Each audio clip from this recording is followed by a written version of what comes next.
And so the old world's zeal became the new world's enterprise. Sailors who once fought for Christ now fought for coin. Priests who once feared heresy now blessed colonization. The serpent's tongue spoke Latin, Spanish, Portuguese, and English, promising salvation, delivering servitude. The bull built fortresses on coasts from Guinea to Hispaniola, its hooves echoing in the markets of gold and flesh.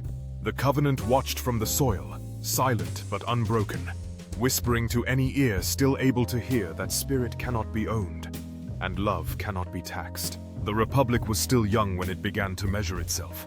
In the year 1790, the counters rode out, pens sharp as bayonets, to weigh a nation by category.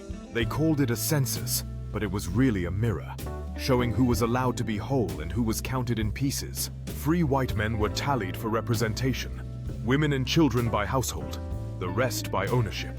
A fraction here, a footnote there. The Constitution's language was elegant enough to hide its cruelty. 3/5 of a man was worth a congressman's seat. Out in the cabins and brush arbors, a different record was being kept. Old women recited family lines as if they were psalms. Elders carved initials into the undersides of church benches.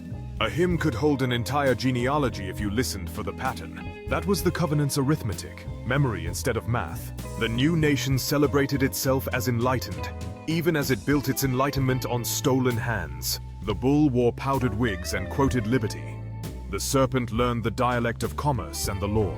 Every decade brought new ledgers, new codes, new borders. The census of 1820 counted more bodies than ever before and called the number progress.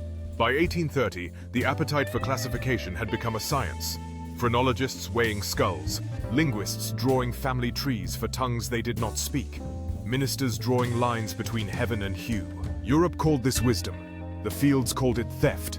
In 1837, the scholars of the Old World declared they had discovered their original family, the Indo-European kin, descendants of noble ancestors who had walked from India to Greece to London.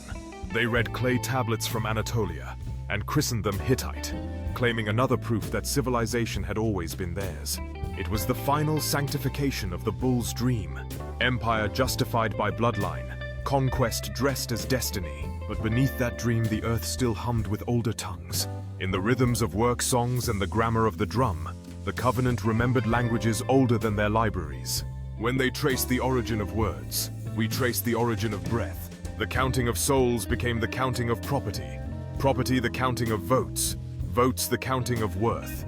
By mid-century, the bull had learned to govern without confession. Laws did what whips once did. Silence replaced fire. And yet the covenant persisted in the hush of prayer meetings, in the letters of freedmen learning to sign their names, in the first classrooms where chalk replaced chains. Each sentence can be long if the input requires it, but must not exceed 30 words. If a sentence is longer, split it into 2 or more natural sentences without altering the content.